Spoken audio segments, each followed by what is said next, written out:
Hello, we are Kiss House. I'm Carli Jordan and I'm going to give you an introduction to who we are and what we've been doing for the last period of time to create product innovations with biomaterials.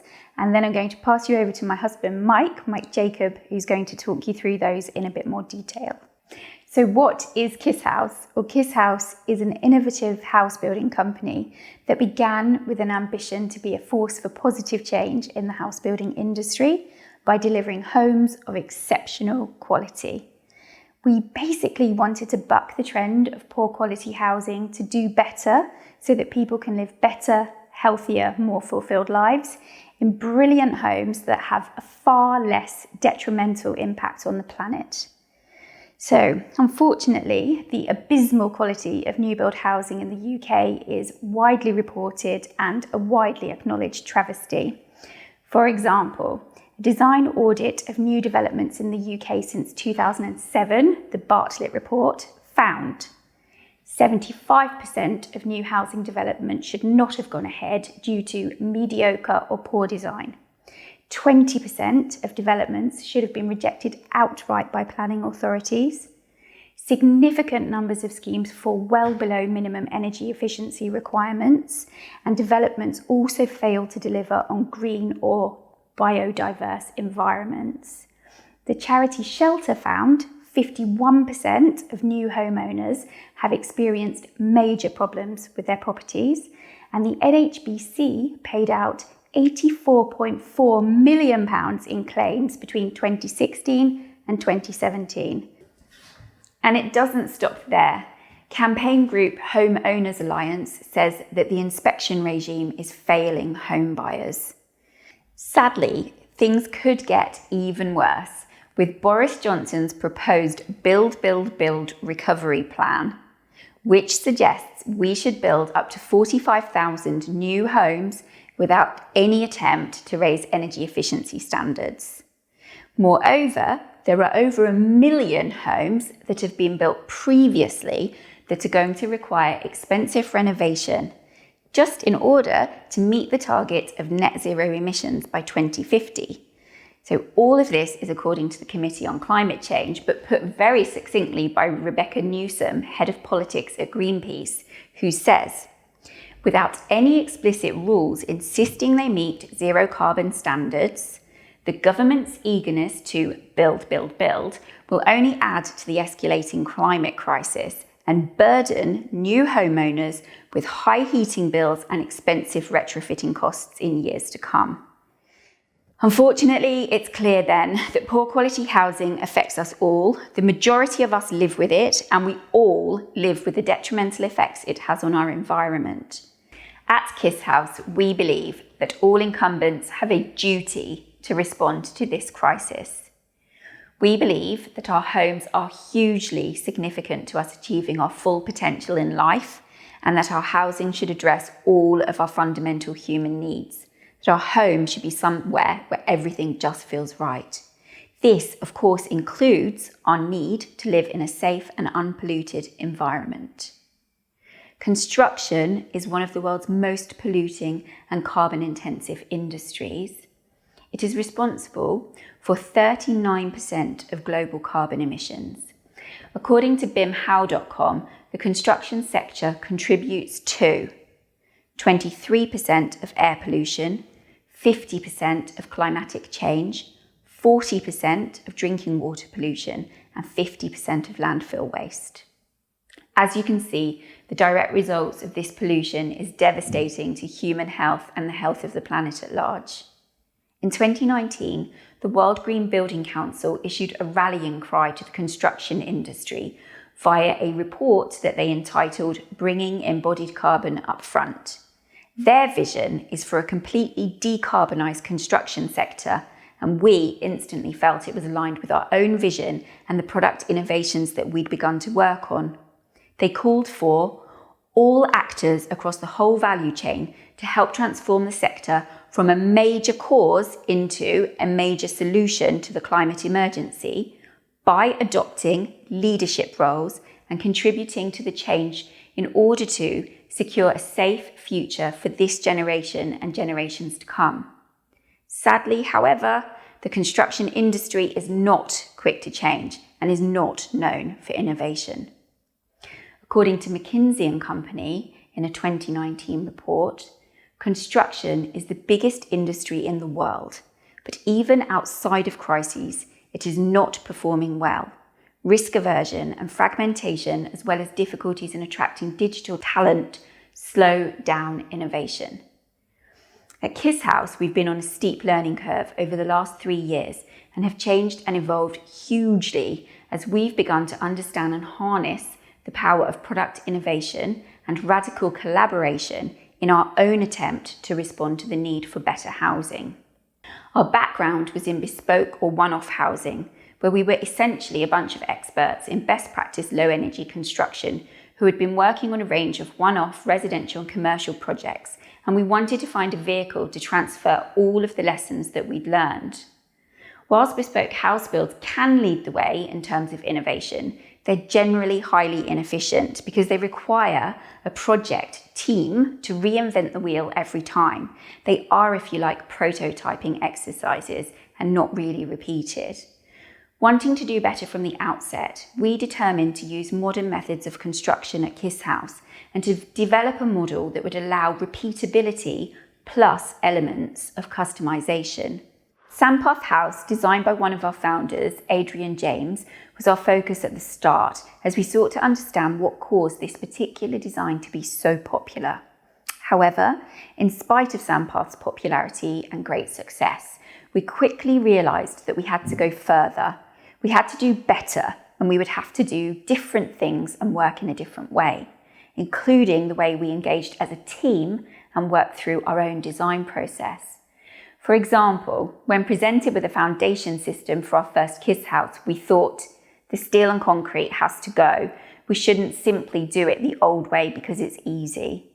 This made us begin to interrogate everything we were doing and the way we were working, essentially asking, is there a better way? Can we do it differently? Are we just settling for what we've always done before? Experience had shown us that the industry is made up of silos, with separate disciplines working alongside each other rather than collaborating in fully functioning teams. We could see that working the old way would make it hard to change anything and even harder to get a true marriage of design and performance in our houses, basically due to competing interests. So we worked to combine specific areas of expertise under one umbrella. And we then took this a stage further when we realised that to really take things to the next level, to develop new product innovations, we would have to engage in radical collaboration. That is, collaboration as a team with academia and research institutions, with others who have specialist skills and expertise within the wider industry, and with the commercial need for a strong brand to support us in communicating what we are doing.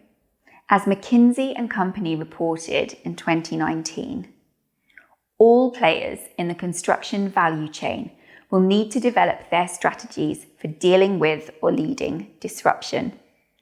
Naturally, it's not all been plain sailing, and as time goes on, we're learning that the pursuit of excellence and innovation is a continuous and perhaps never-ending process. However, we're now at a stage where we can say we've evolved from being a new entrant in the emerging custom build sector into an innovator of low carbon building materials and systems which have mass market application far beyond our own houses. We believe these innovations have the potential to disrupt and transform the sector, to bring about huge positive change and significantly decrease embodied carbon and in turn carbon emissions. We're sharing 2 of them with you today, and we have more innovations in the pipeline. I will now hand you over to Mike, who has been instrumental in the innovation process. Thanks, Carli. The process of working to make our houses as good as they can be threw up some tough challenges. One of the first and hardest to crack was the foundation system. When presented by our team with a design for the foundation system, which was essentially what everyone has always done, I was struck by the thought that what goes in the ground must be as smart as what sits on it. And the questions that sprang to mind were, how can we get rid of the steel and concrete, or as much as possible? what will be as universal as possible, minimally disruptive and Passive House compliant, as all KISS houses are built to the Passive House standard. In 2016, BRE said foundations and substructures have so far received little attention with regard to their environmental performance.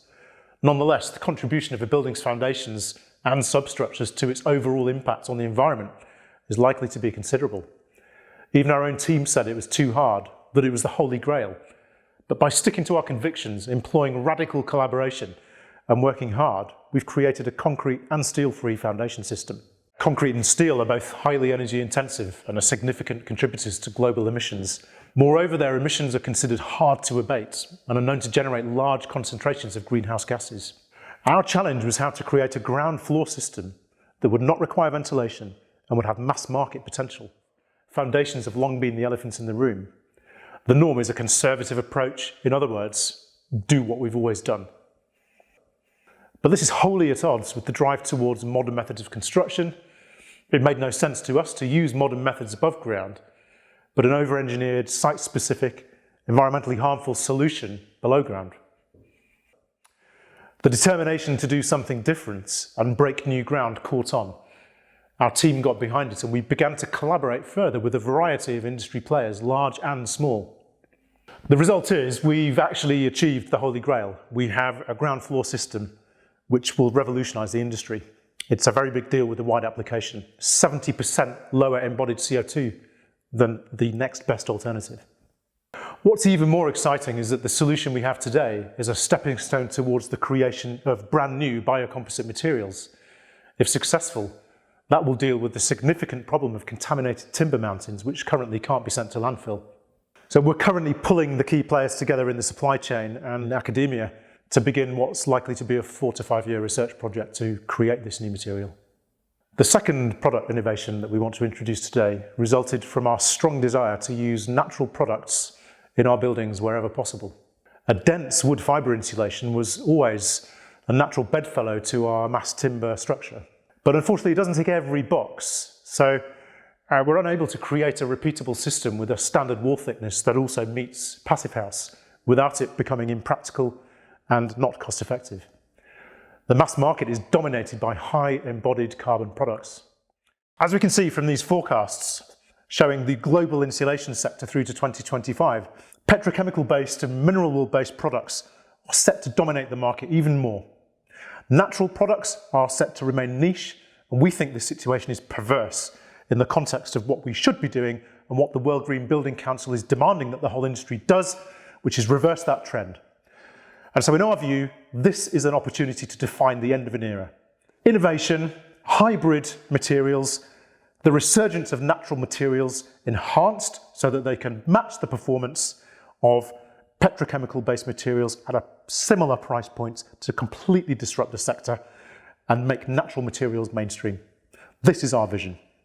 And so over the last 18 months, we've come to realise where we can bring value. And our role, we see, is to innovate, break new ground, and forge new relationships with the players that have the resources to commercialise the thinking that's going on at our end. By staying small, by concentrating on quality above all else, we can think deeply about what we're doing instead of having to focus on volume and shareholder value. We are effectively an IP generating machine, and KISS House, with the new partnerships and collaborations that we're forming in the world of academia and industry, is set to have a big impact, because by making our house better, we can make all houses better. Thanks, Mike. I hope you've enjoyed listening to our presentation as much as we enjoyed putting it together. We would love to hear from you if you have questions, if you would like to collaborate. Our contact details are here, and it would be great to hear from you. Thank you very much.